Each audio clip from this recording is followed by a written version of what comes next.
I'm Dave D, and you're watching XP Team USA.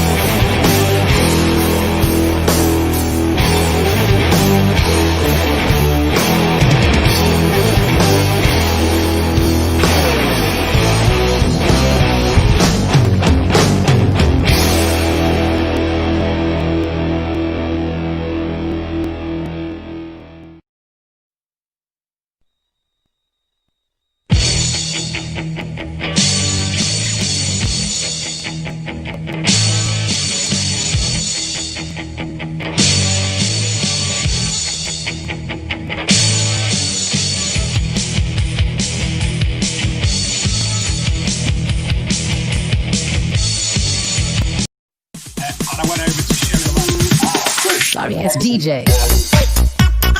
I think this is what people or toy shop a little bit too about the situation. I think the have you actually been involved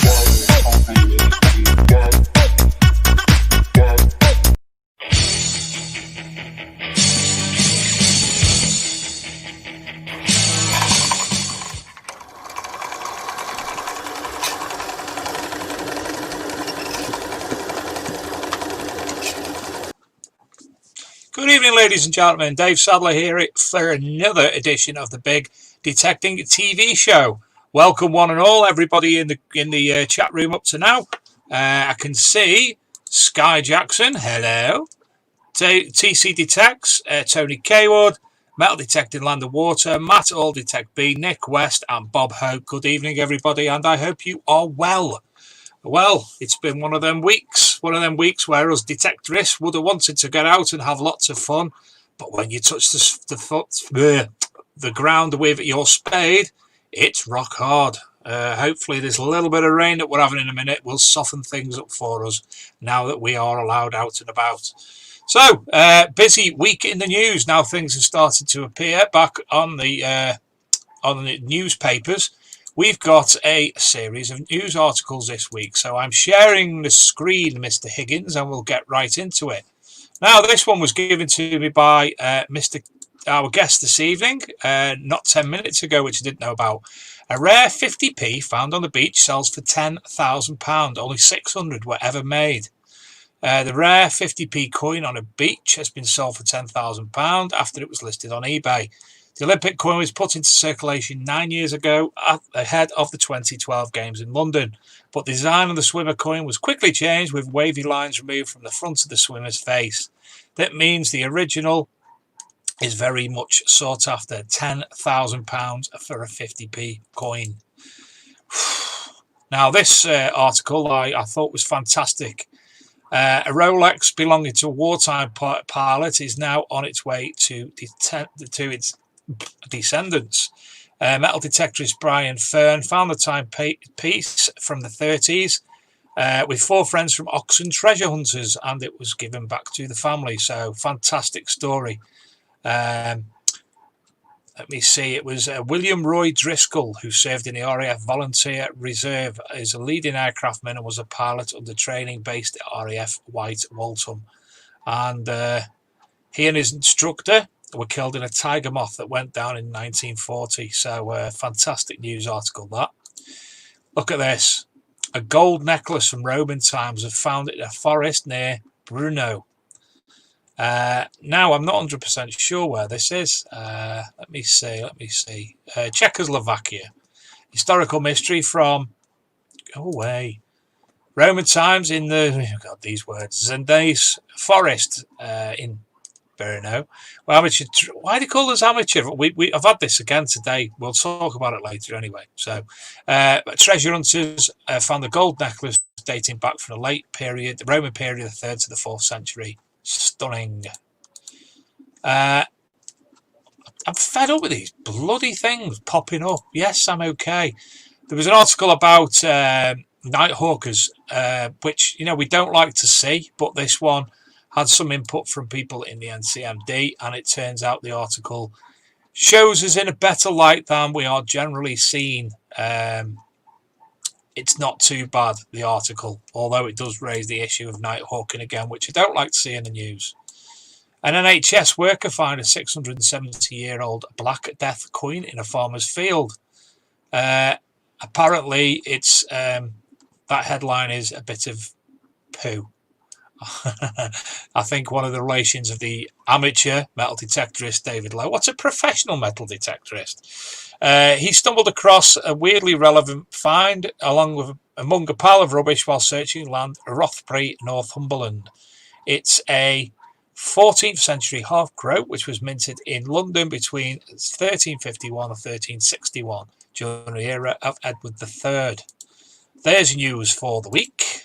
A couple more updates. First and foremost, it's with a large degree of sadness that it was announced this morning that Stephen Gray, who is a very prominent figure in British metal detecting, his wife Rachel sadly passed away this morning.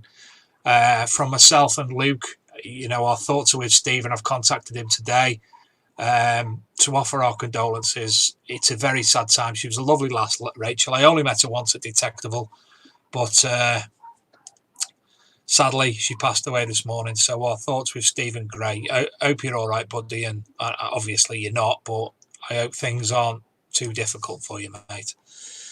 So another sad piece of news. For those who watched the VE Day episode we did with Julian Evan Hart a few weeks ago, we spoke to Luke's mum, Mrs. Higgins. Can't remember her first name because my brain is addled.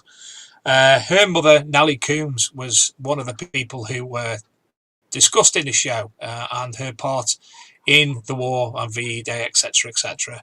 And sadly, she passed away a few weeks ago as well. So our condolences to Luke and his family. Again, there's not much else I could say to that. Funny bit of news.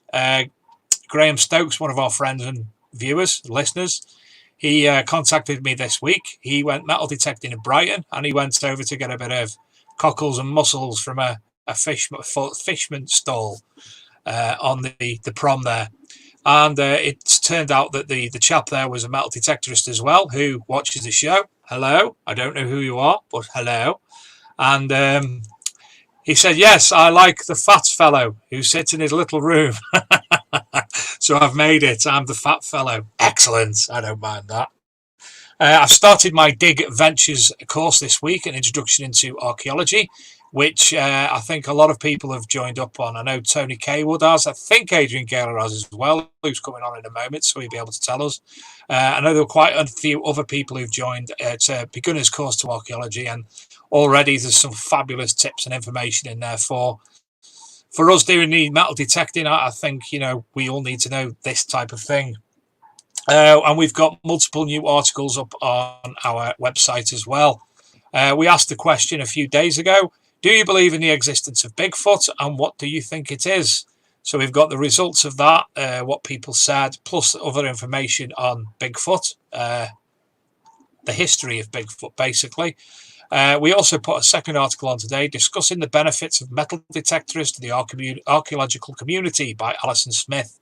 This is being shared in all the archaeology and metal detecting magazine Facebook groups and the big metal detecting TV show group, and also Twitter and I think Instagram as well, so you'll be able to get onto that. And we've got, I think, 5 more scheduled for the rest of the week. One tomorrow about Lud's Church history and mythology. Several by Eric von Daniken, a cause for a little bit of concern in some respects. A lot of people don't hold to his thoughts, but we have put at least this in a pseudo-archaeology section.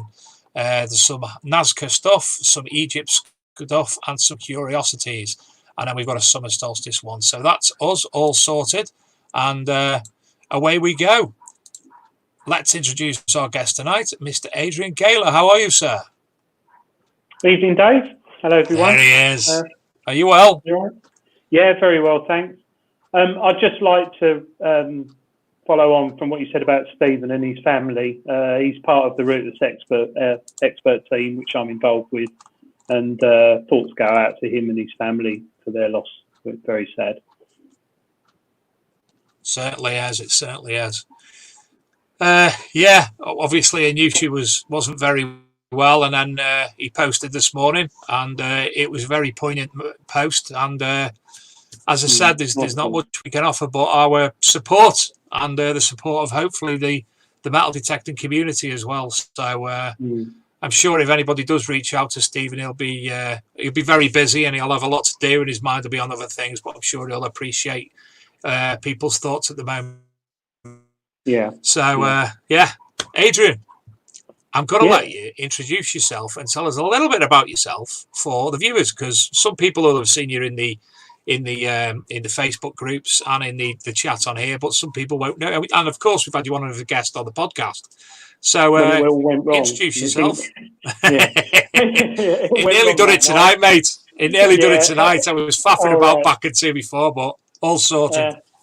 I mean, basically, I've been detecting since I was about 8 or 9 with my granddad, who had a C-scope back in the 70s. And as a kid, sort of went out with my dad, who had a metal detector as well.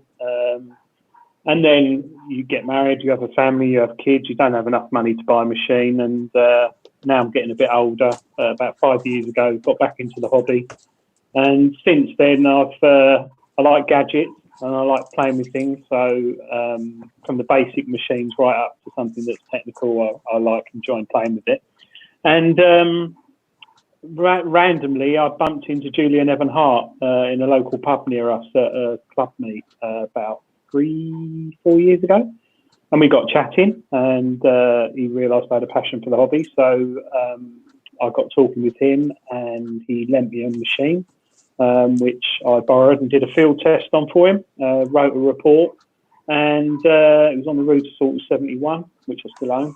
And from there, I've been fortunate to test quite a wide range of machines for Treasure Hunting magazine, and also my own personal machines, which I buy. Quite enjoy buying them off sort of Gumtree and eBay, ranging from safaris to golden masks, all types of machines, quests. So I've had quite a wide range of machines. But this month I've just written an article on the Nokta Makro Simplex, second one. The first one I wrote towards the end of last year when it came out. And I think it's a simple machine, hence the name Simplex, but I wasn't expecting the amount of support from Nokta Makro on software updates. I think there's been 3 or 4 since the machine came out. I wrote an article on the most recent one, which is 2.77, which has got a lot of features. They've now since brought out another one yesterday, which is 2.78. But I thought I'd come on the show just to explain how it is a very simple machine. But if you want it to be a bit more than simple, with a bit more power and release some more benefits, you can update it to the latest software really easily, which I did a while back when the software update came out, and definitely noticed a difference with it for such a basic machine. You know, if you just want to turn it on and detect, you can, but if you really want to drill down into the settings and have a play and a tweak, it's worth updating the software. Now, I spoke to Dilek last week, a guest on the show, and she, from a manufacturer's and perspective, she introduced me to how to do things, etc., discuss the updates. As a detectorist, and you've mentioned that you do like the Simplex, and it is a good machine, but as a detectorist who has updated with the new features, what do you find is beneficial? There's lots of benefits. I mean, I could literally go through them. With the software update, if it's on your PC or something like that, you expect it just to, improve the energy savings or give you some new features like change the screen colours or something like that, or search bar. I'll quickly run through them. They've added a new sensitivity level to give improved depth. An extra mode for a park mode for detecting. Originally it had one park mode. It's now got park mode 1, park mode 2, which I'll go into in a bit more detail. The all metal mode has now got what has it got? Threshold setting, which it didn't have before. It's also got a mineralisation bar. Now we're all talking about a machine that's £279. It's quite bizarre. timeout length. One of the things which I found really frustrating after using Simplex for a while, especially if you're a beginner, and you're in the middle of the field, it's pouring with rain, and you click on the settings, and suddenly you get to the screen where you want to adjust your headphones volume or vibration or whatever. By the time you've worked out how to do it, it time out and go back to the main screen. They've now increased that, so you've got a lot more time to look at what you're changing and setting. They've also put a back function arrow, so whereas you used to have to click all the way through the settings and then click through to get back to the start, you just press one button, it takes you back. They've also got the ID depth has been increased. So let's say you've got a target, I don't know, 10 inches, and it's on its side, and it's giving a signal, but it's not giving an ID. They've now improved that so that it will give you an ID. However, yesterday they updated the software again to remove that, or it's a bit confusing. They've said it'll either disappear or it'll appear, but they've said that if you're happy with how the machine is, to leave that update. They've also got automatic brightness levels, so you can adjust the brightness strength, which is good for increased battery life. The headphones, you can now adjust the volume on headphones. There's a few issues in the past about the sound levels on the headphones. And my favourite feature, believe it or not, is we all get this time when you're detecting, depends what, some machines that have it, some don't. You get your pinpointer out, your machine's on, and you get, it's all buzzing and fuzzy. There's a mute button. You just hit it and it cuts the sound on the detector. So your pinpointer doesn't affect it. And for me, I love that because there's nothing worse than bloody got your pinpointer in the hole and your machine's buzzing away. You've got your headphones on. So that noise cancel function's really good. The manual ground balance has also been expanded, so you can tweak, not that the basic detectorists would play with that really, but you can adjust your manual ground balance now to more levels. And I think I've covered it all. And then off the back of that, they also announced yesterday that one of the issues I have, being 6'8", 5'10", is I like a long, this is going to sound really double entendre, I like a long shaft. And with the Simplex, yeah, I love it. A big black long shaft on the Simplex, when you extend it, it can sometimes be a bit wobbly. And I have found that. The big black shaft. Yeah. It wobbles a lot. So yesterday, Dilek announced that they're launching an extra 10 centimetres, not inches, which you can interchange on your machine. So that will help people who are taller, or like me, like a long shaft. I've got to be careful on that. As well as they're looking at developing carbon fibre shafts as well. Yeah. So, and also coils. They're looking at bringing out, I think it's almost imminent in the next few days or weeks, potentially after testing, they're bringing out some new coils for the Simplex as well. So yeah, Dilek mentioned last week it's something like the 9.5 by 5.5 elliptical and 8.5 double D. Words to that effect. Sorry, double D shaft. Yeah, it's great. And I think I've seen some comments on forums and things about some people saying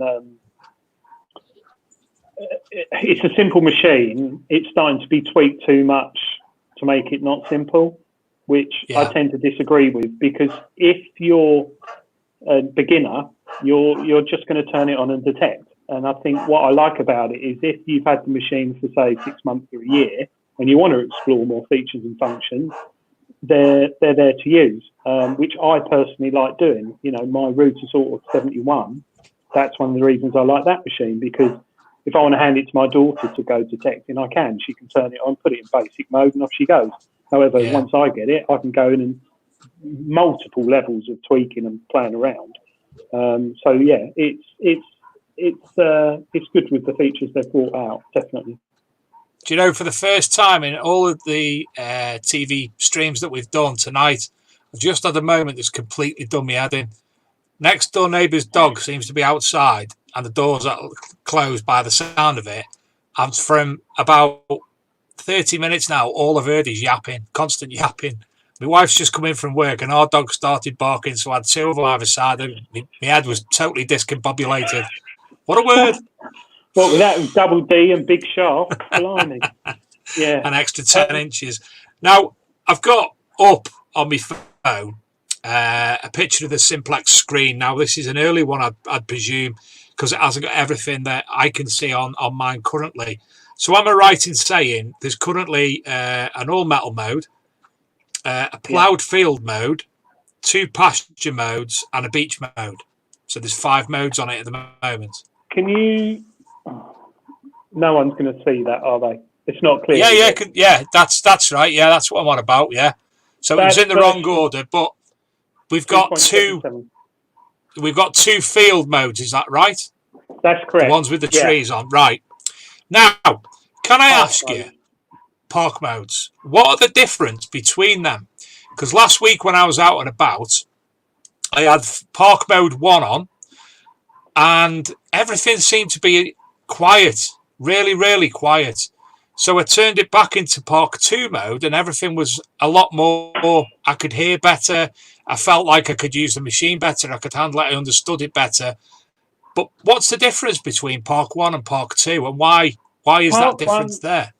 Park 1's slightly deeper, with a slower recovery speed. Park 2 is not quite as deep, but with a faster recovery mode. Does that make sense? I'm with you.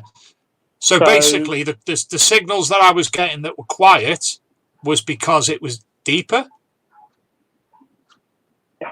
It could be a lot of things. I mean, I went out when the update first was launched, updated the machine just after lockdown. Was it a Wednesday after lockdown we were allowed out in the UK? I think it was. I think so, yeah.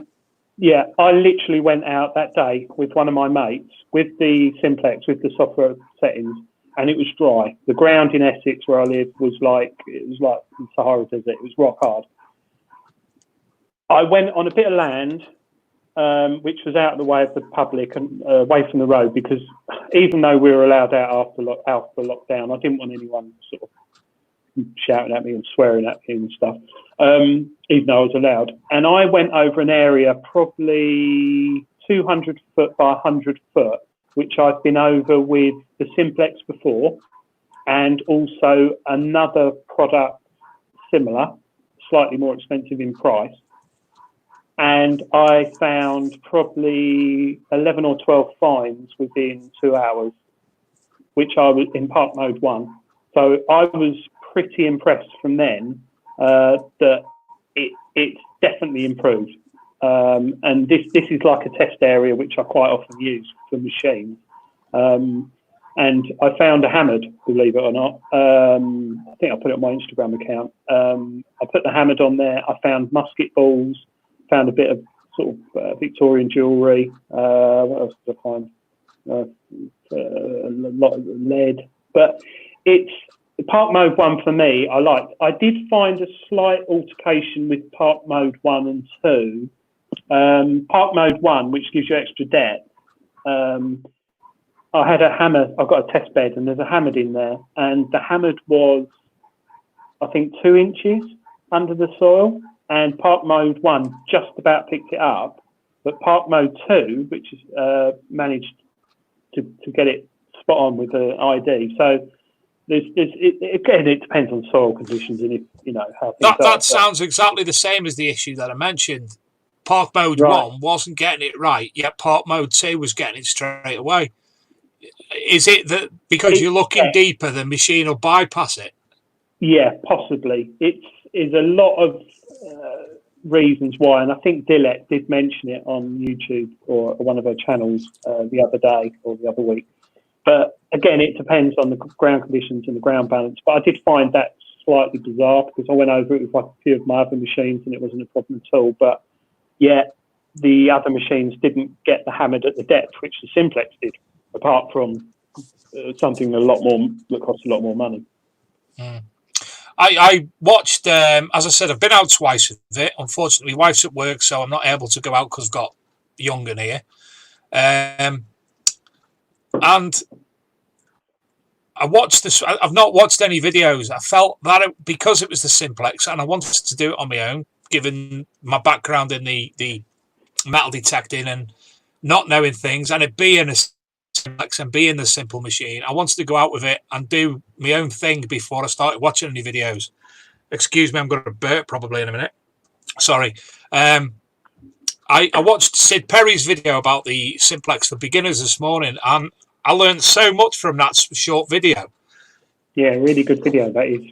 So, and obviously there's a lot of other people. You might have done one yourself, I'm not sure, Adrian, but there's a lot of people doing videos. And for those of you who have got a new machine, who don't understand it properly, look on YouTube for the likes of Sid Perry and other settings. Luke's done one in the past for the Rutus 71. They are fantastic. I've learned more. I've been out with it. I thought I was doing things. I must admit, straight up, the ground balancing with 90, I actually thought that was, the discrimination when you turn it down to stop the all the noises and what have you. I thought that was that for the first time I went out. It's only watching Sid's video today that I realised you press down and it's the thing on your left. I thought one of them was the battery power for the machine and the other one was the battery power for the earphones. So I've got it all sussed now. And the likes of that, I'm going to make mistakes. I ain't no expert at this, and there's a lot of other people who aren't.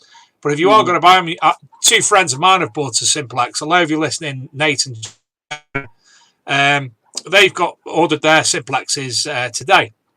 So I've automatically sent them Sid's video because I thought basically all you need's in that video that what you need to know, and it's only a short video. So kudos for Sid to that, and thank you. And obviously I can't wait to get out now because I know what to do with the machine. But that's the basics. Sid's video is the basics. It's told me the basics. When you say you can go deeper and alter things more and be more like the experienced metal detectorists who like to play with settings, how on earth do you do that on the Simplex? Well, for a start, the Simplex has got an extra sensitivity setting now, which naturally will give you more depth. It goes from 6 to 7. Bit like Spinal Tap going from 10 to 11.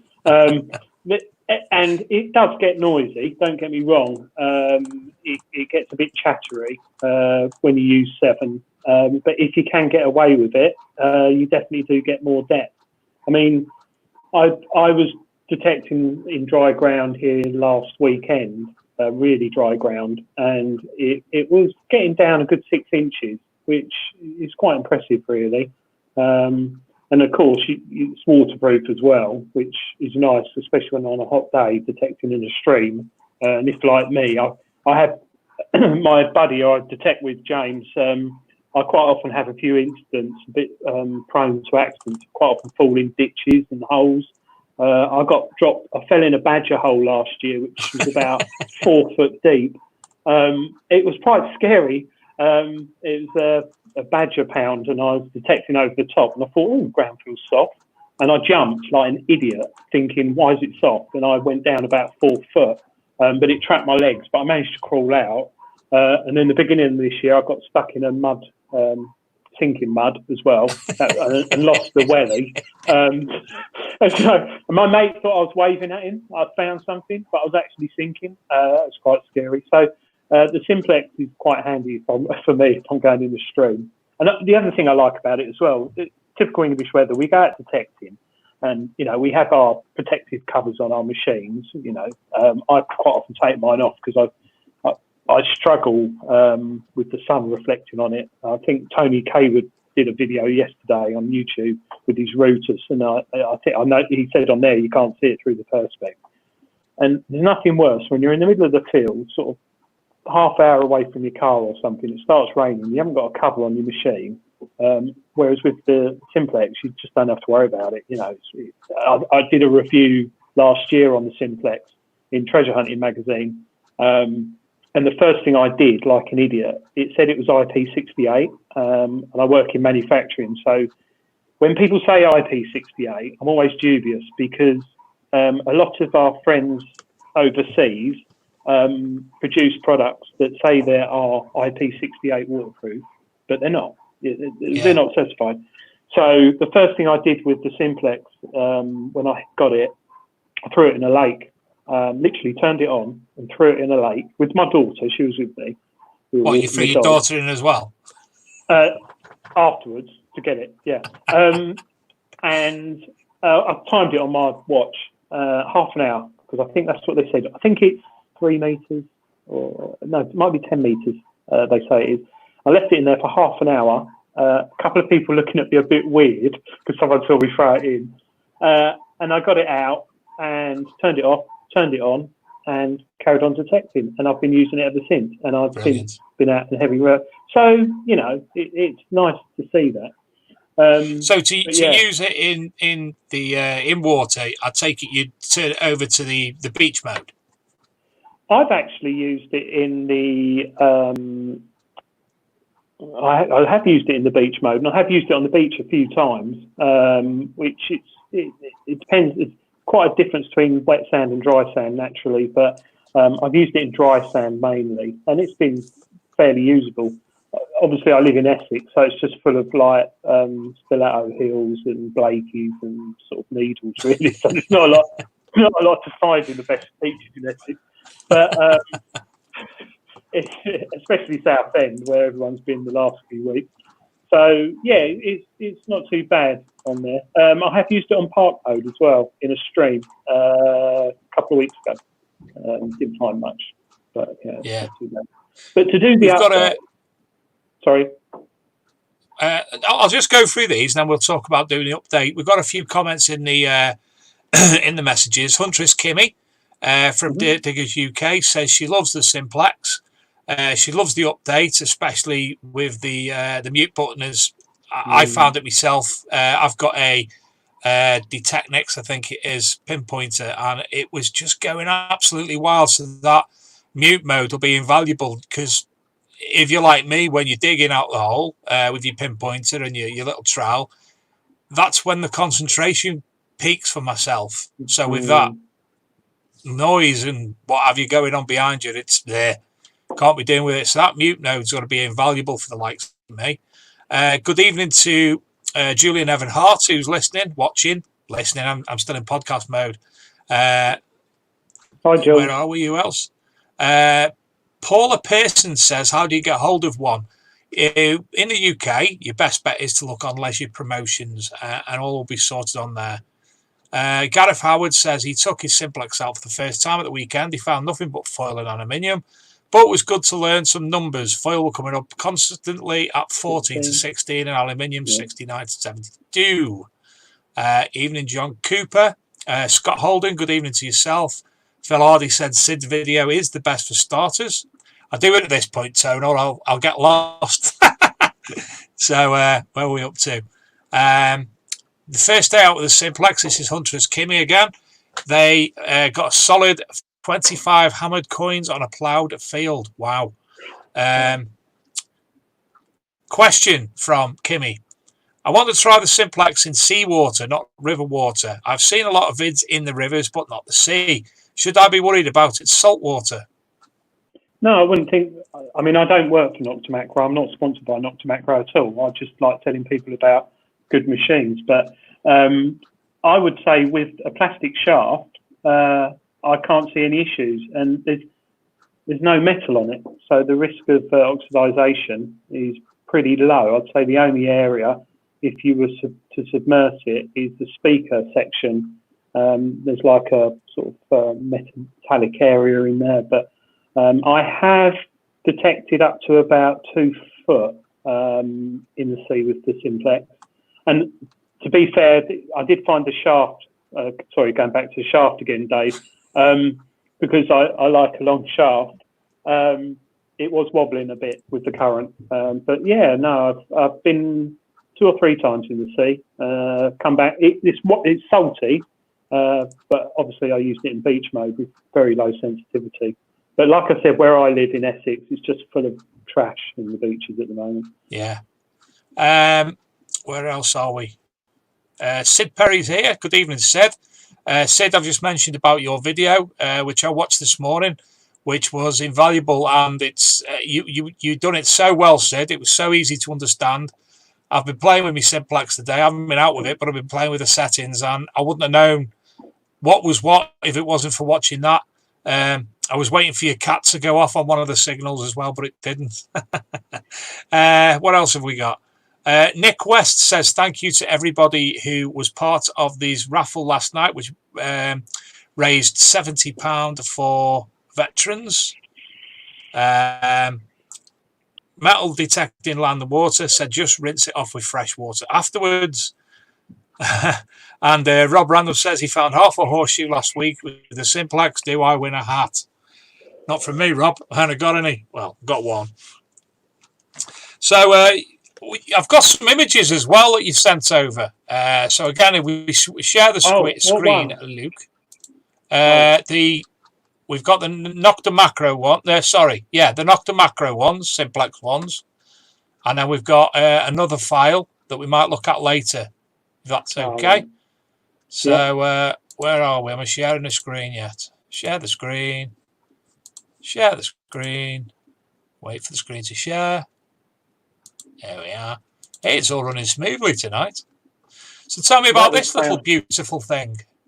That was my third most favourite find. I've got a lot of machines, so I'm quite fortunate. When I go out, I pick a machine that I feel like I want to do that day. So if I want to go out for just a short bit of detecting and I just want to pick it up, like if I'm visiting the customer through work and I'm stopping off somewhere, I'll take the Simplex because it's small and compact.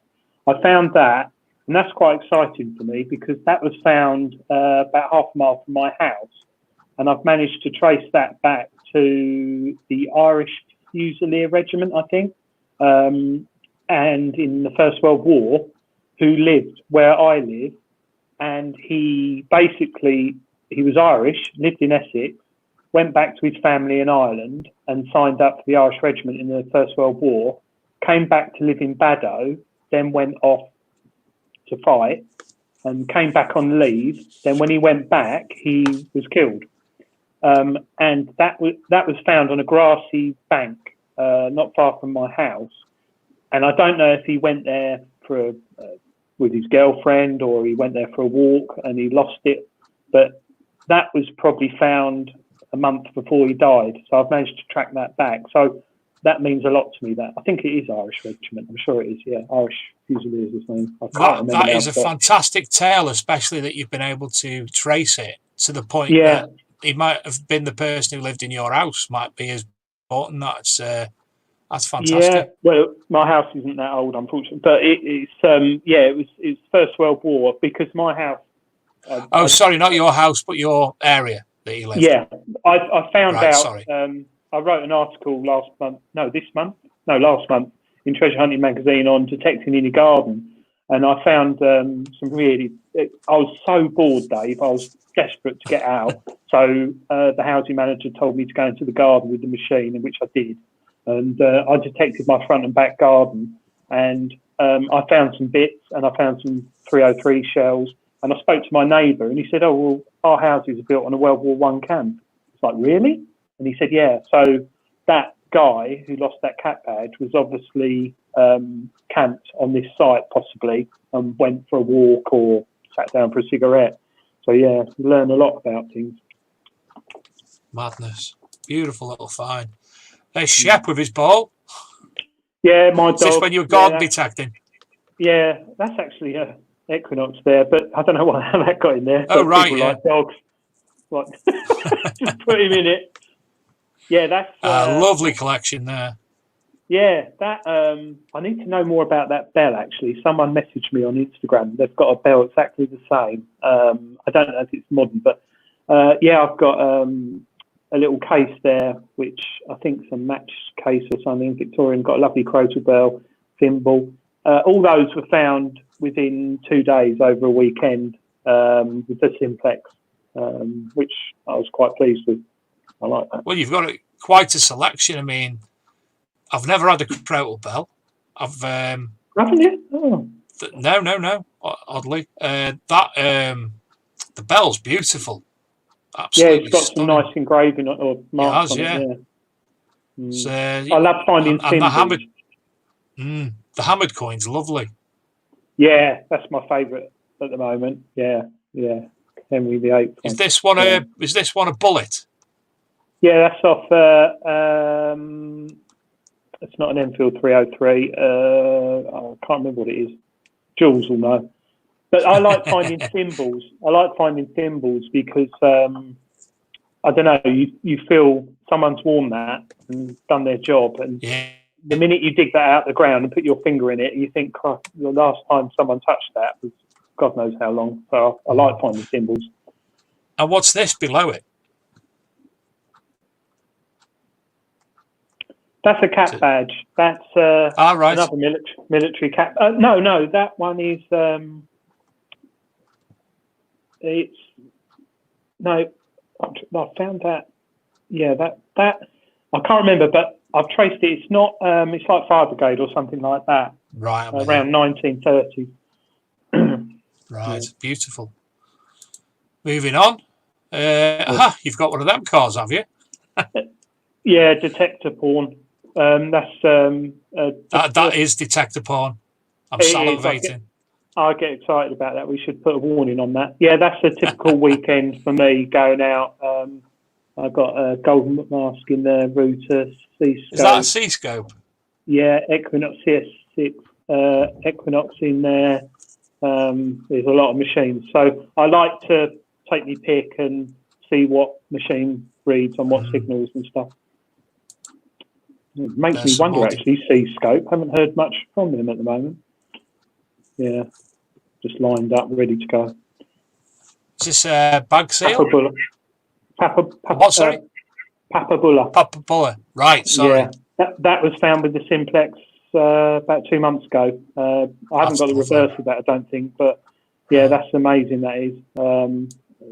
It's not excellent condition, but quite nice. I shared that with Jules and the updated me on it. Yeah, that was found with the Simplex. It's funny, isn't it? It's not until you look at these yourself on a different angle, I realise I've been quite successful with the Simplex. Oh, let's take that down a bit.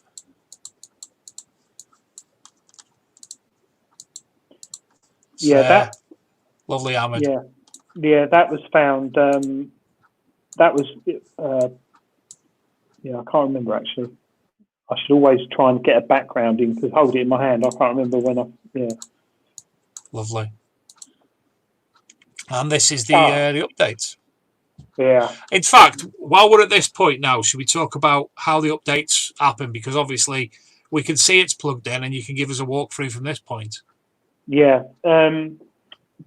It's really simple. It's literally when you buy a Simplex, you get your coil connection and you get another connection. In the box, when you buy the machine, you'll get I think 10-inch extra lead. You plug one end, take the little rubber cap off, plug it into the Simplex, connect it to your computer via USB.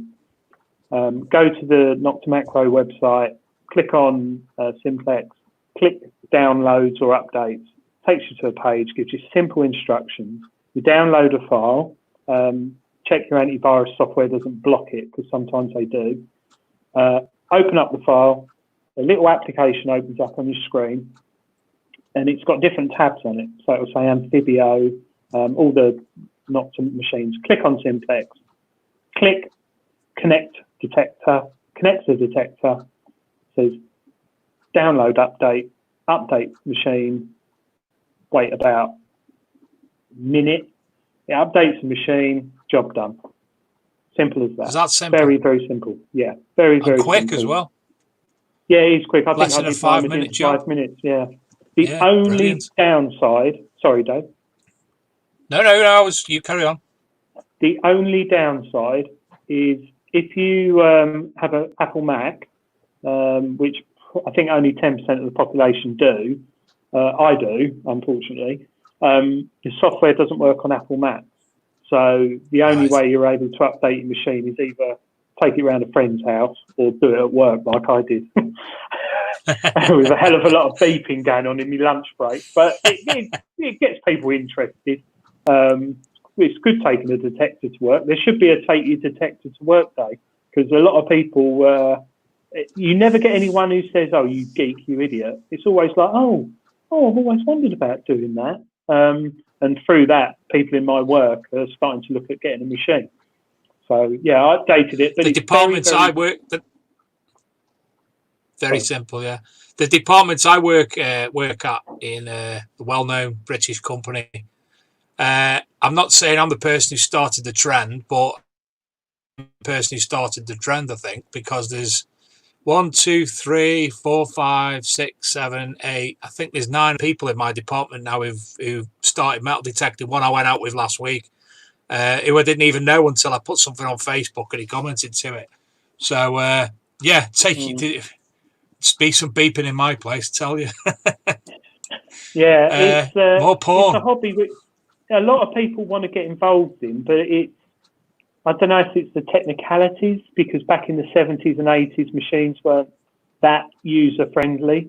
Had about 12 PP9 batteries that lasted like 10 minutes. Whereas things have moved on. I think a lot more people, I've been talking to younger people who are interested more, which is nice to hear.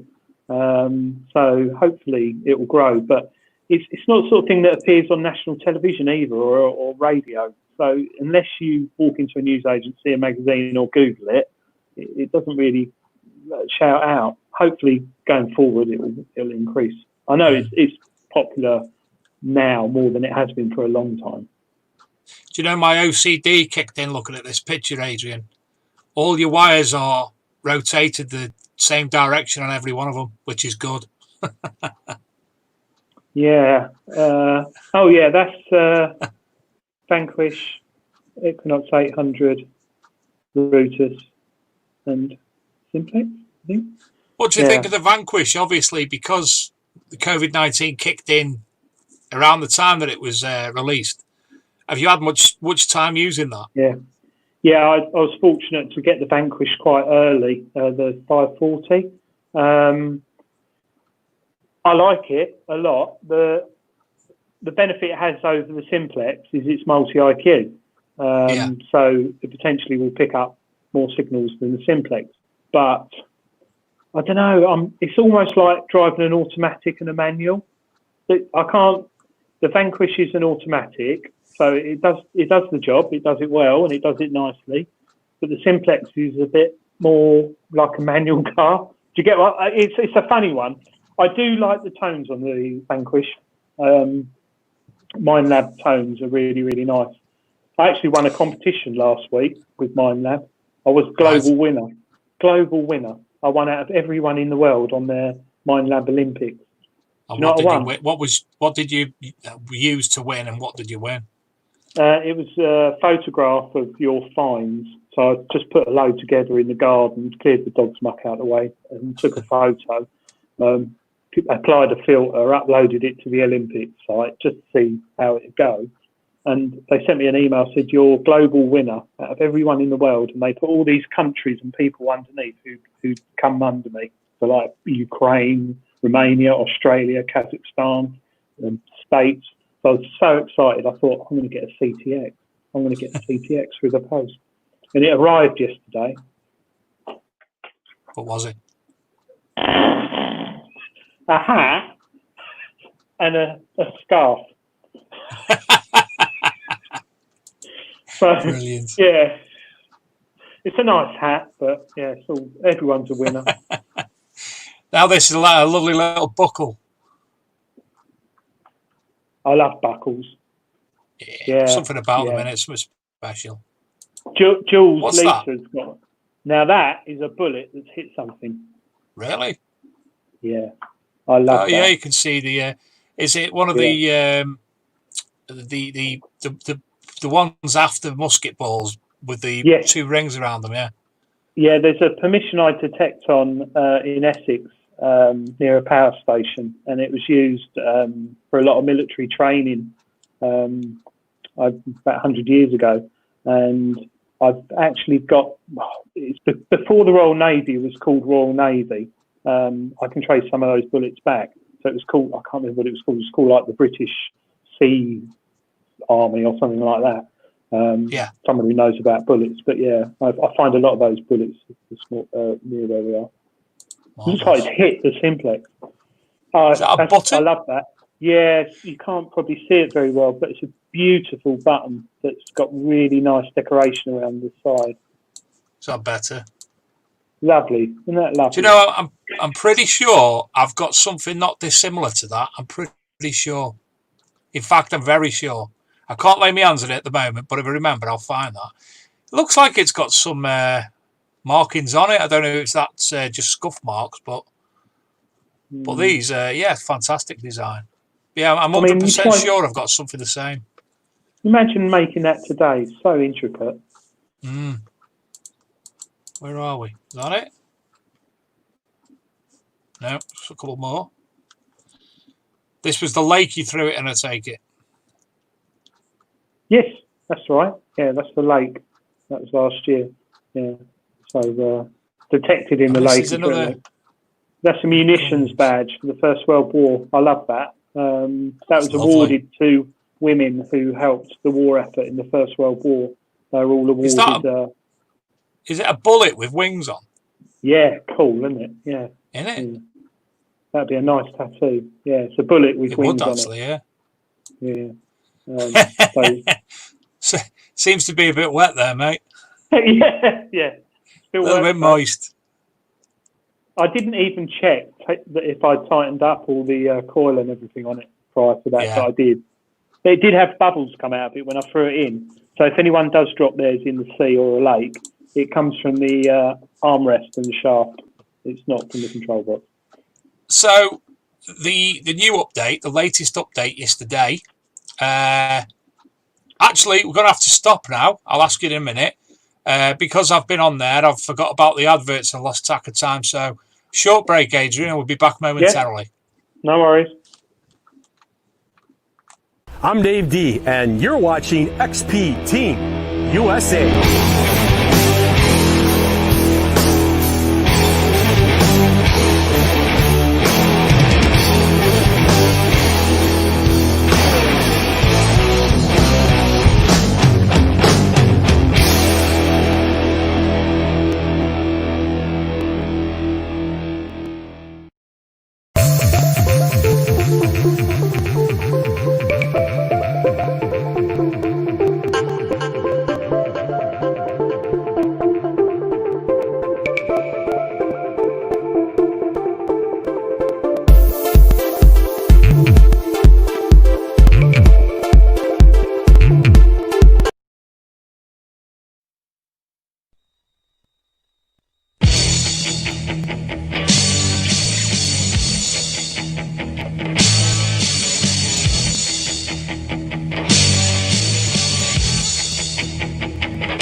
Sorry, it's DJ.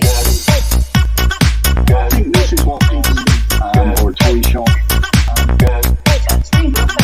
little bit too about the situation.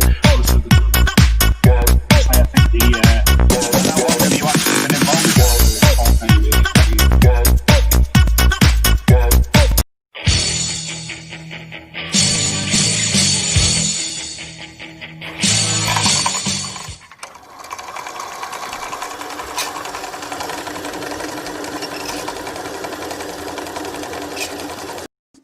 And we're back. Look at that. Thank you, Luke. Sorry, I was a little bit late there, Luke. Obviously, sharing the images, I lost track of time. So, going into the comments again a little bit. Where were we up to? Let me have a look. Well, as Sid, so Sid had just come along, and we will be around about... Not there. there. Sid says, yeah, the Simplex is a very capable machine and worth every penny. Loads of machine for the money. Leighton Jones, my pal from work, he said, great video, Sid. I sent him that this morning to watch so he could have an idea before he gets it tomorrow. And he's out this weekend with our other work pal or former work pal, Nathan. Chris Cottrell, again, says the Simplex is great value for money. John Clayton says, will you be able to use the new shaft at the top instead of the lower stem? No, I think it's the lower stem. Right, yeah. Gareth Howard says, my Simplex didn't come with a charger plug, just charging wires. Should it have come with a plug? I'd say no, because I think plugs are 10 a penny these days. We've all got them. Did yours come with a plug? I got an early one. Right. So it was a bit hodgepodge. But, I mean, you just plug it in USB, can't you? So. John Cooper asks, are all dealers supplying the rubber washer upgrade for the Simplex for free? I would suggest maybe question. Something we'd have to look at. I did notice somebody else comment a little bit down, so I will have a look for that. Steely Dan, I wish I knew how to upgrade my Simplex. Plus, he only has a smartphone. Can you do it that way? No. No. Okay. Go to your local. I can't go anywhere, can you? At the moment, I was going to say go to your local library and do it, but go around someone else's house. You're allowed in now. Yeah. James Newman says he gets a crow bell every week he goes out. Yeah, he bloody does. He's the mate I detect with. Anna Hammered. Annie Biard, archaeologist, she says it's a lovely bell. Looks to 18th century, maybe. Jeff Forcher says, yes, the washer is free, but you may have to pay for postage. John Cooper, you will need to give proof of purchase for the Simplex. I'll pre-sorted mine this afternoon. Will be sending me one free when they get them from Nokta. So there's that answer. Sid Perry asked, does anyone know when the Simplex coils are being released, Adrian? I think it's next month. They're in testing at the moment. I think it's next month. Yeah, she gave the impression it's got to be sooner rather than later. Yeah, I think because coronavirus, it's delayed everything for everyone. Nick West says the Royal Inniskilling Fusiliers cap badge. I was right then. Yeah, Irish Royal Inniskilling, Ireland, isn't it? Yeah, that's correct. Thank you for that. I'll re-look at that again tonight. Yeah. Oh, well, clever man. James Newman asks, Adrian, can I have your Equinox 800 as you have too many machines? No. Neil Anthony Walmsley said, Sid, looking forward to your next video, mate. I thoroughly enjoyed that one this morning. I actually muted, what's the program? Shed and Buried, just to watch that this morning, which is unheard of. Rob Random says, remember to unzip the download file before trying to use it. Yes. Okay. Let me see any more. South Coast Detecting, Aaron Weedle. I'm enjoying the Simplex more than the Vanquish, if I'm honest. Yeah, everyone else says about the plug they haven't come with them, and they've just used it with what they've got already.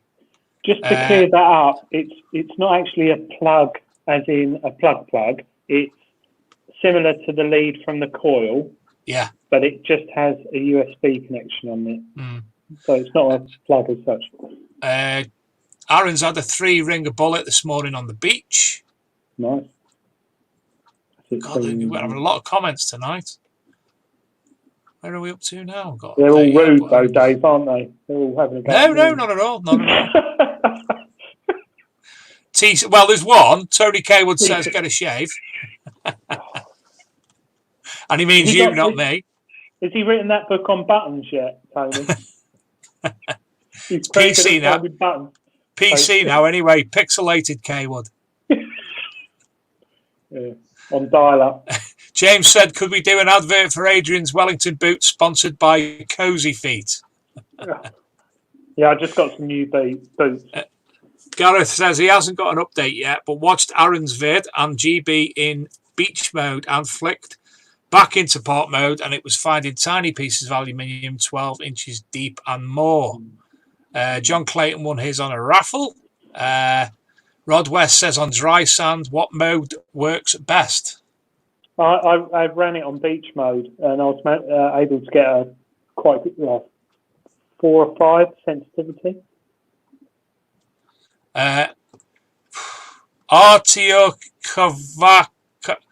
Artyokov Roman says something in Russian, which I can't read, but it's there anyway, and I wanted to give him a shout out. That's about it for live comments at the moment. Anyway, we'll obviously go back to them even when there aren't any more coming anyway. Where were we up to anyway? Well, I was going to drop in Dig Adventures actually, Dave. Not that Drop we're in what, promoting sorry? them. Dig Adventures.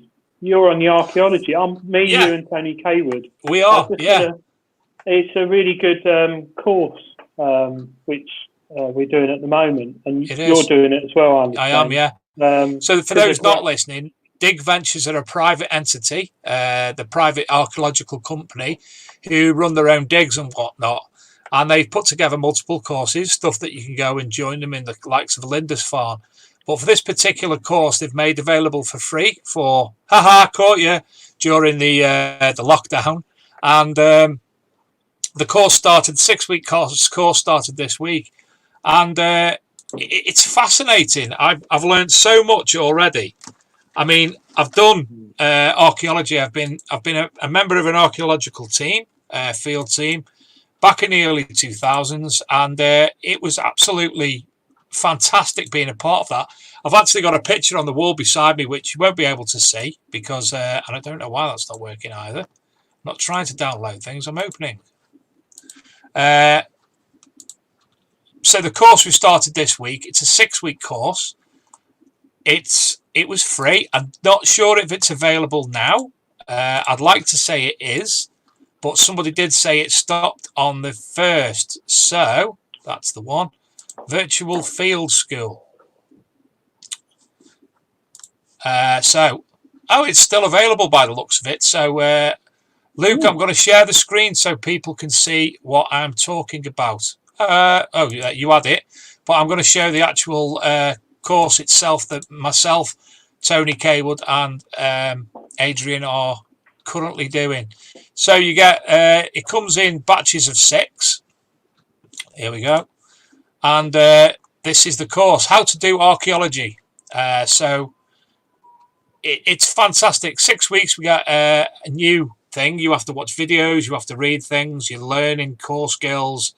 You can do it, as you can see now, on your laptop, on your tablet, on your mobile. And it's endorsed by the Chartered Institute of Archaeologists and based on the Archaeology Skills Passport. There's so much going on already. So, Chapter 1, First Steps. Chapter 2, Stratigraphy Starter. Chapter 3, In Context. Chapter 4, Section Perfection. Chapter 5, Fabulous Finds, and Chapter 6, Are You Ready? And at the end of each week, each chapter, there's a quiz as well. For obviously, you have to finish the quiz to be able to go on to the next week. And what are your thoughts up to now, Adrian?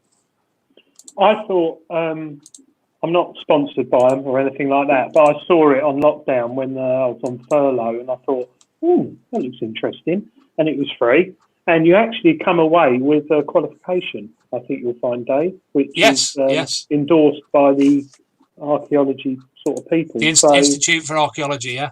Yeah, so it's really simple and really easy. I literally do it when I go to bed at night. I just put it on and read it and watch the videos and do the things. I haven't dug my pit yet in the garden, which they get onto. Have you dug yours yet?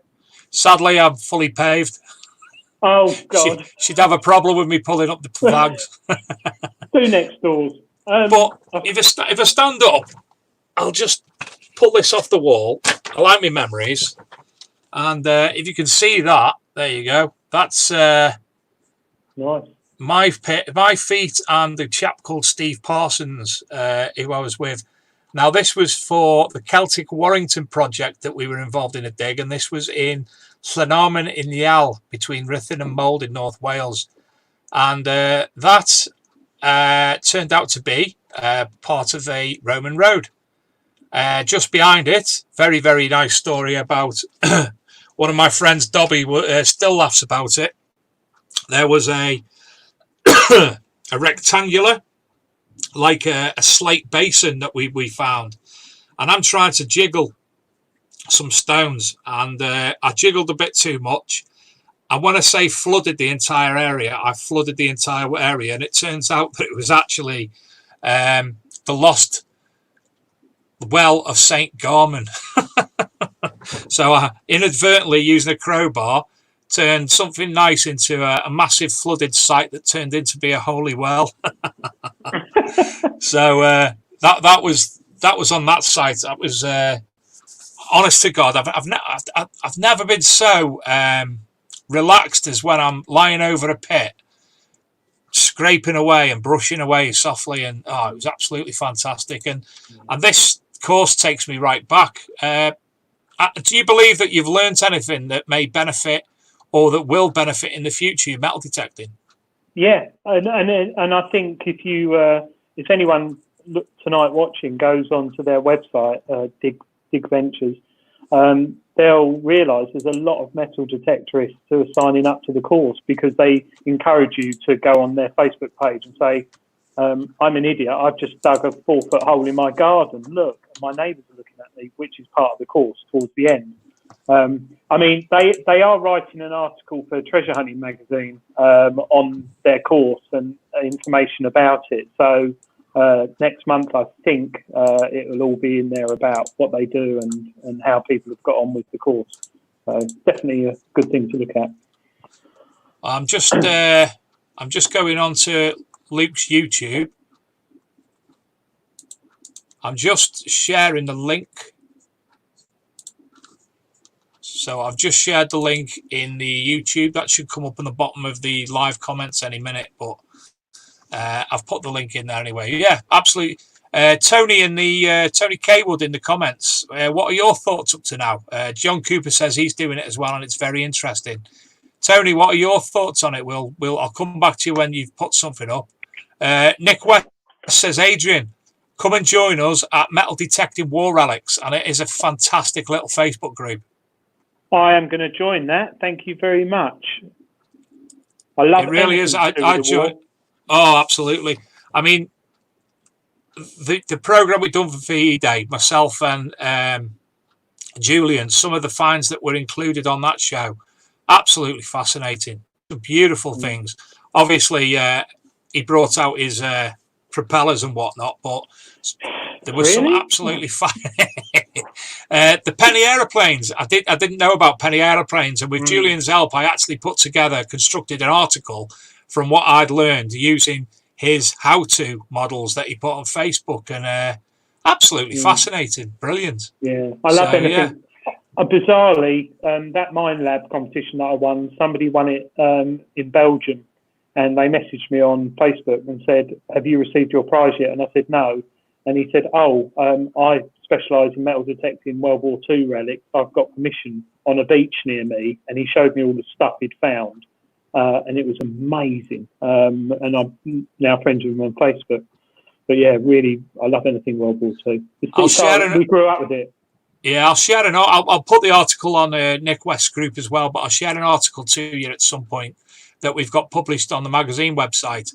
By a Greek chap, and he lives on the border of, I can't remember what war it was or what skirmish in Greece, and some of the finds that he sent the images to myself, absolutely phenomenal, unbelievable. So I'll send that over. And John Clayton says, Adrian, he's sent you a Facebook invite tonight and a private message. Yeah, I declined it, deleted it. Deleted it. It's disgusting. No, I haven't looked at it yet. Thank you very much. I just want to, before we forget talking about things, the Simplex update 2.78, which came out yesterday. I haven't covered that. Did you want me to quickly go over it? Was it 2.78 or 2.88? I think it's 7.8. Oh, it might be 2.88. I think it's 7.8. Because she mentioned last week that she'd released the 2.78. You're going to put it on now, aren't you? No, I'm sure it's 2.878. Someone will Right. come on the chat. But all I'll say is Dilek did say yesterday that if you're happy with your settings on 2.7, you can stay with 2.7. However, 2.7888, the latest one that's on the Nokta Makro website, it adjusts the VDI reading, but it doesn't affect the depth. It doesn't affect the sensitivity. It's just purely, it might affect the reading different to what you did have on 2.77. So to be fair, then, for someone like myself who's only just started using it, it's the perfect time to put. Well, why not put the 2.88 on, knowing that it's fully up to date? Yeah, I don't really. I'm learning as a start anyway. There's not much else to learn. Yeah, true. But I know there's a lot of people concerned that this update reduces the depth. It doesn't at all. It's just a slight tweak on the tones. Are we simplexed up? Fully up to date with simplex? Yes, unless anyone's got any questions about the machine. Anyone ask any questions away in the comments? In the meantime, you put somebody in communication with myself and Luke called Scott Holden a couple of weeks ago. Now, hopefully Scott will be coming on in the coming weeks to actually discuss the new venture himself with us. But in the meantime, for people who don't know, because I'm sure he'd appreciate people knowing and going along and joining, can you tell us a little bit more about Scott Holden? And I think he said his brother's new metal detecting venture. Yeah, I'm on Instagram. Don't ask me what my thing is, but I'm on Instagram, and quite cleverly pops up with things you're interested in. The thing came up called Detector Network, and I thought, oh, that looks interesting, nice logo. So I clicked on it, and it's a new website which is launched and live, but it's not fully live, as in they've not heavily promoted it on social media yet. But if you take a look at detectornetwork.com, it's a new platform for metal detectorists in an easy-to-use way, as opposed to some forums, which in the past I've struggled with. They don't work on your mobile phone well.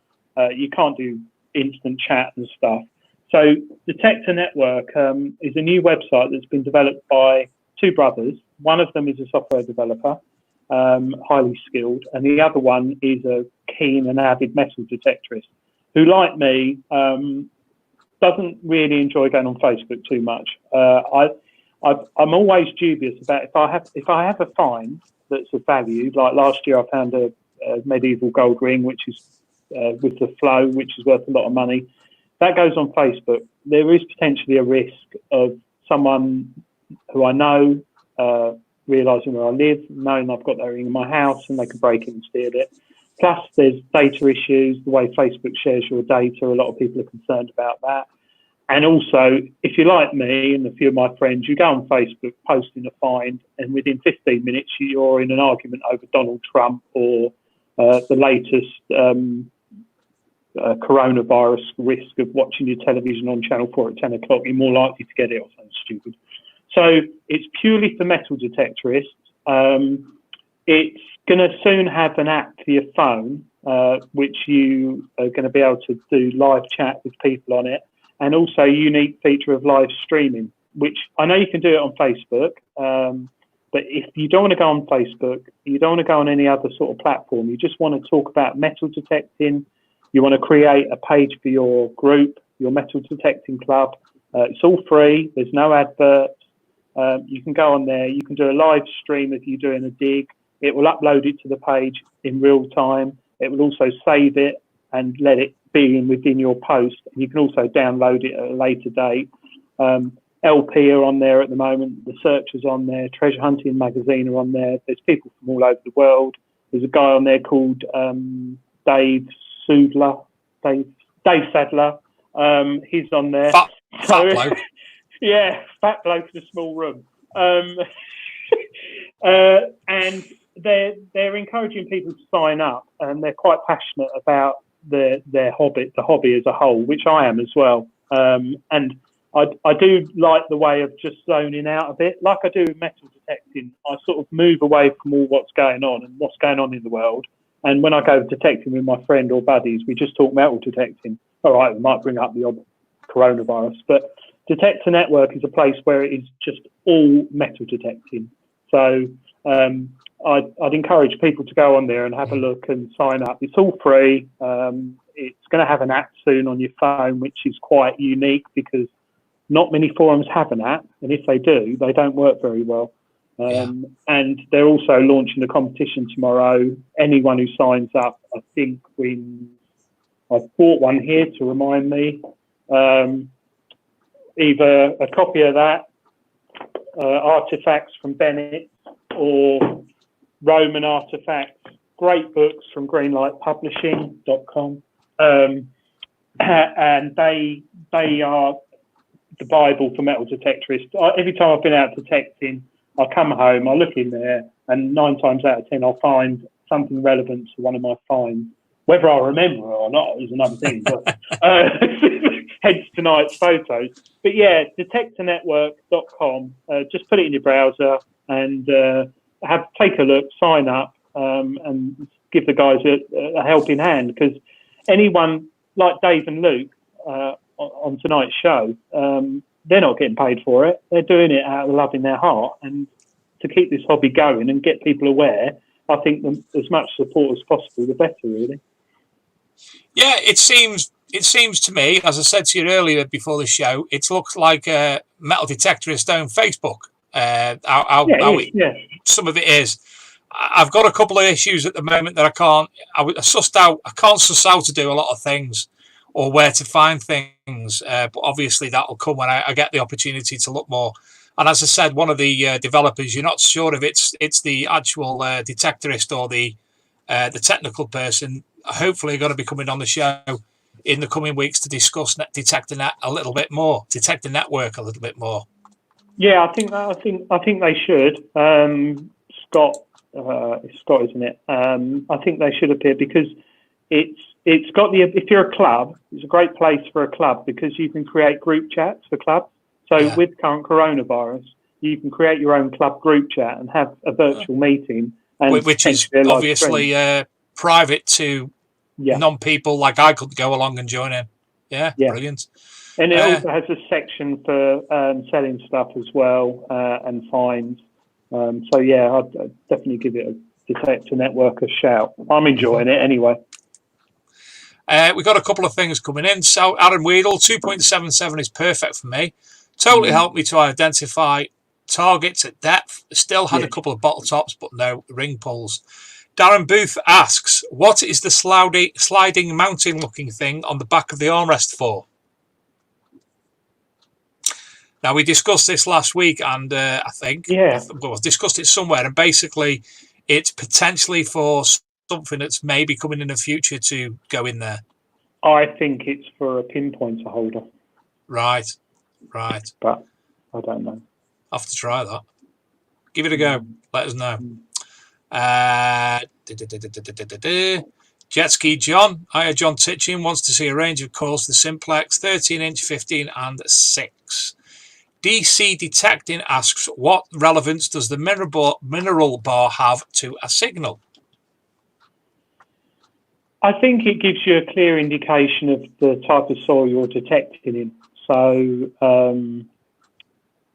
whereas before you didn't have any, it's giving you more detail of the ground you're detecting in, the mineralisation. So, what was the question? It was how would it... What relevance does the mineral bar have to a signal? Well, I suppose it helps you with your ground balance more. I mean, I not really looked at it, to be honest with you. I have noticed it does work, but yeah, I don't quite know what relevance it gives. I don't know quite how to explain it. Well, on the Sid's video that I said I watched this morning, he actually discusses the mineral bar. If it's up to halfway, all is cool and groovy. But if it starts to get higher, then it's time to balance, take your ground balance figures down, until it stabilizes again. Yeah. I think that's. I think I've actually just explained something for the first time ever regarding metal detecting. You haven't got a Simplex hat for nothing, have you? Woo, I'm an expert. It's almost like a warning indicator, basically. So if it's up at the top, you know you've got an issue. So ground balance. John Clayton, I am getting a lot of chatter on the beach, but I mess about with it and it's okay then. But I never remember what I did to it. I know they say when you turn it off in 277 upgrade, it remembers the last settings. But you need to rebalance the ground settings most times. It goes to 3 or 4 bar, but some people go on manual to 0.0 balance. Any ideas? 0.0. Now, I actually read this on a forum. Somebody puts it down to 0.0 to do the manual balance. The manual balance. And then he said it takes it up to about 60 and everything's fine. And this confused me. I didn't realise that, as Sid says, leave it on 90 unless your mineralisation destabilises. Yeah, I think you start getting into, at the end of the day, this is called the Nokta Makro Simplex. It's a simple machine. And I think when you start getting into that level,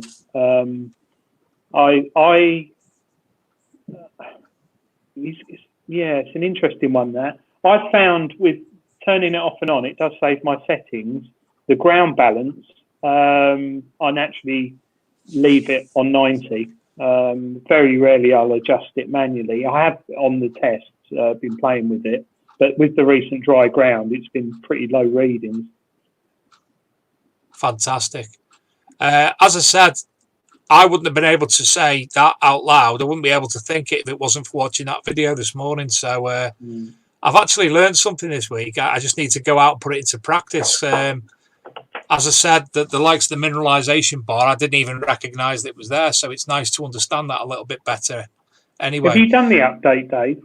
No, not yet. I wanted to leave it until such time as somebody more learned than I told me how to do it properly. Being you now, so I will be doing that tomorrow. You can't go wrong. You can't go wrong with it. It's unless so easy to do. Thankfully, I haven't got a MacBook. No. Yeah. Well, yeah. Mine. Yeah. I think at the end of the day, it's a 200 or 300 pound machine. I wasn't expecting this level of updates for a beginner, and I don't know if the average beginner will be able to deal with all these updates. But for those who do, it's quite a nice feature from Nokta Makro, and hats off to them for doing so much. Because 5 years ago, you buy a machine for that sort of money, you buy a machine, that's it. Now you've got a company who are producing updates regularly on it, resolving any issues that customers are moaning about, which, they're listening to their customers. And your customer at the end of the day is key because they're the ones who come back to you. Plus, they're bringing out a new shaft. Plus, they're bringing out extra coils. It's going to knock a few big players start thinking about their customers more. I personally think it's all good for us in the hobby.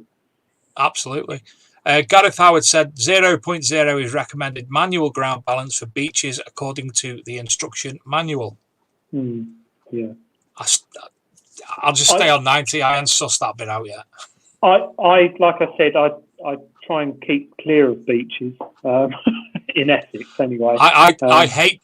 Well, I'm hoping that I do. Well, I was supposed to be going away last week to Anglesey, but for the world at the moment, and I took the Simplex onto the beach, and I would have liked to have seen what it was like because generally I despise. If every other machine I've despised beach detecting.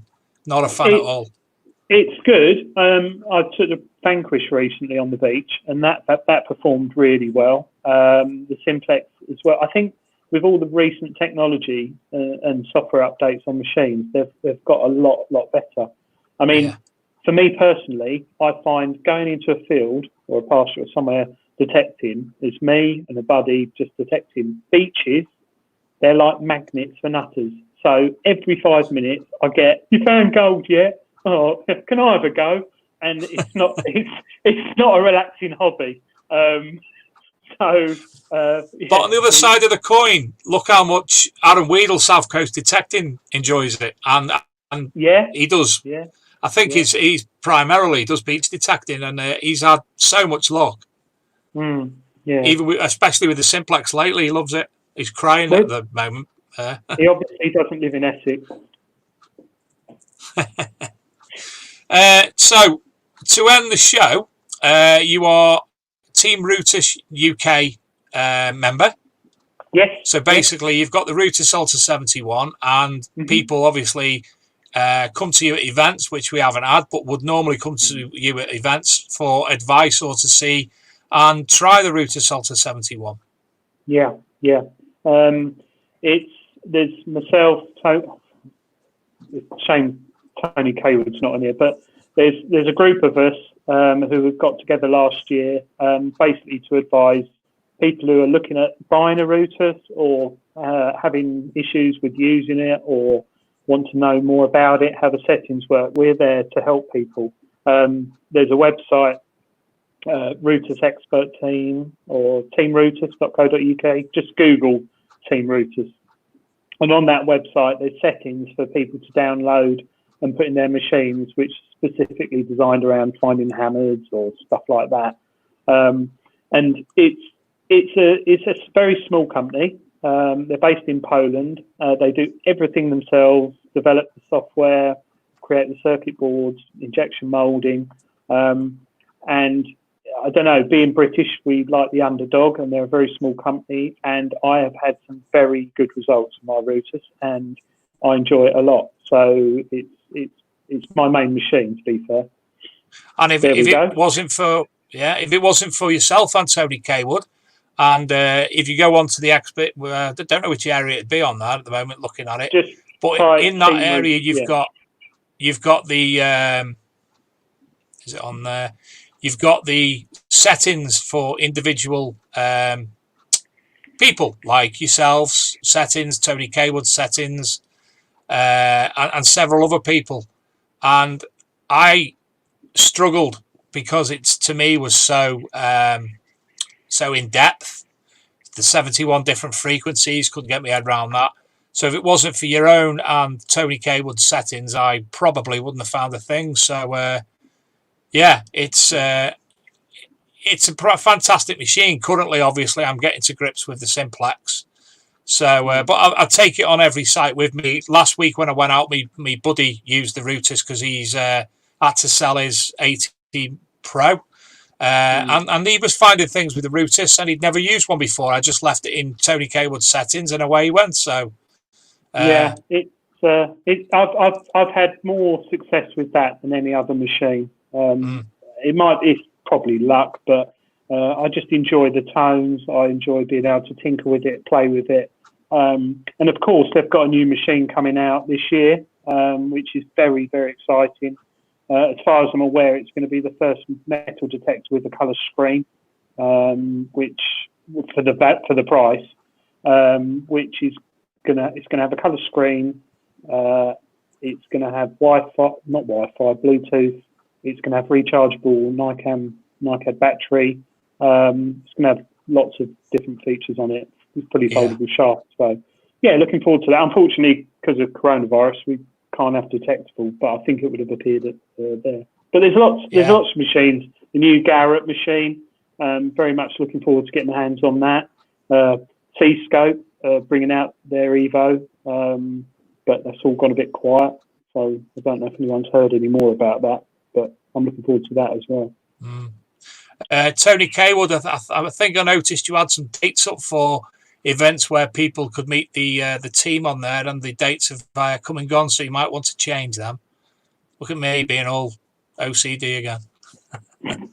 So is Alien? That's a new one. Adrian.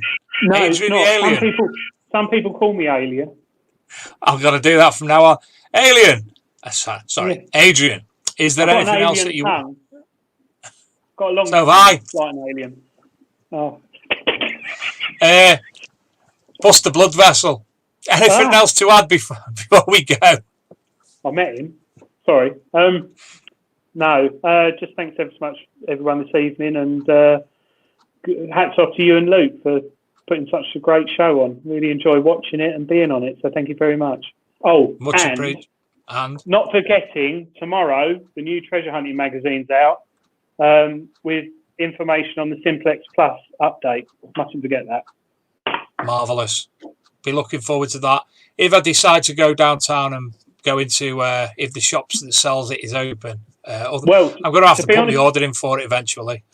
To be honest, Dave, well, I might have a word for you, but to be honest, with WH Smith's and lots of shops shutting, loads of magazines, loads of people are buying it direct from Greenlight Publishing Treasure Hunting Magazine, which is the publishing company, and it comes with free postage. So rather than going into your shops and paying £4.10 and spending about £4 on fuel and risking your life, potentially, if you go on Treasure Hunting Magazine website, you can subscribe for the same price with free postage at the moment.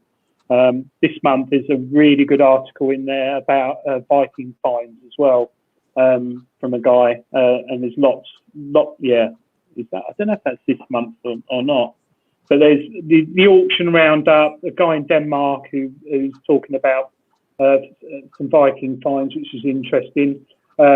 A guy who found a rare coin in Wiltshire, which has rewritten the history books. And of course, you got the Simplex update and readers' finds as well, which everyone likes looking at readers' finds. So yeah, it's in the shops. But visit treasurehunting.co.uk and you could subscribe with free delivery. Yeah, I think I'm going to have to. Definitely. Well, Adrian, it's been an absolute pleasure, as ever. You. And, thank you for all the people who are watching tonight. Couldn't do the show without you because there'd be no one there to do it too. Thank you to Luke for obviously producing everything fantastically. Everything really nearly caught you again then, didn't we? Smoking. I'm asthmatic, Dave. So that's not a vape. Sorry, I can't hear you. It's all breaking up. Adrian, it's been a pleasure. Thank you so much for coming on tonight. And hopefully I've learnt a lot, and I'm hoping that some of the people who are watching have learnt a lot. And don't forget to find us on Facebook, the Archaeology and Metal Detecting Magazine page and group, the Big Detecting Show on which is the group which is for tonight's show we have every week, and the website www.archmdmag.com. Lots on there. As I said at the start of the show, we've got lots of new things coming on there. Fantastic article on there today regarding metal detectorists and archaeologists. So thank you again, young man, and I will speak to you soon, no doubt. Thank you. I've got to send you that article, haven't I? Yeah, and tell people to get on detectornetwork.com where they can chat with me and ask me any questions, because I'm not a great lover of Facebook. So if they want to ask me any questions about Simplex, get on there. And what he said. Yeah. What he said. And I look forward to speaking, hopefully this week, to Scott and arranging for next week. This week's guest, unfortunately, one of the original guests for tonight was unable to make it. Scotty B, for people who don't know the issues behind why Scotty's not here. We'll leave it there, but a lot of you do know. And he was supposed to be making an announcement today about the Detectagon event, which we still don't know is happening or not, because obviously Scott's got more pressing concerns at the moment. So we'll hopefully have an update regarding Detectagon sooner rather than later, and hopefully have Mr. Holden on next week's show. I'll speak to him in the next couple of days to arrange that. If you do want to come on the show, even if it's just for 5 minutes to talk about anything, please contact us through any of the things that I've just said, or Adrian will point us out to you, and we'll get you on and chat about whatever, even if it's for a full show. So thank you all again for watching. Thank you, Adrian, for coming on, and thank you, Luke, for producing. I'm Dave Sadler. Have a good week, everyone, and good night. Bye.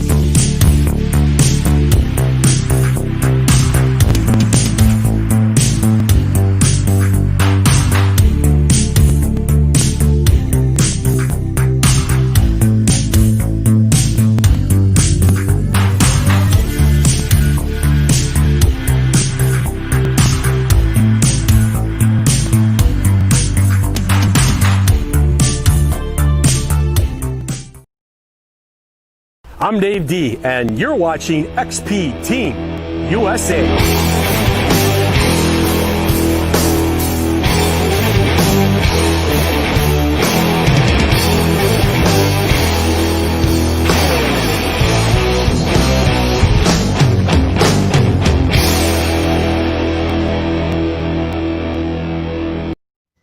Hi guys, Aaron here. Now if you've got nothing else to do, and I mean nothing else to do, absolutely nothing else to do, why not pop over to YouTube and check out South Coast Detecting.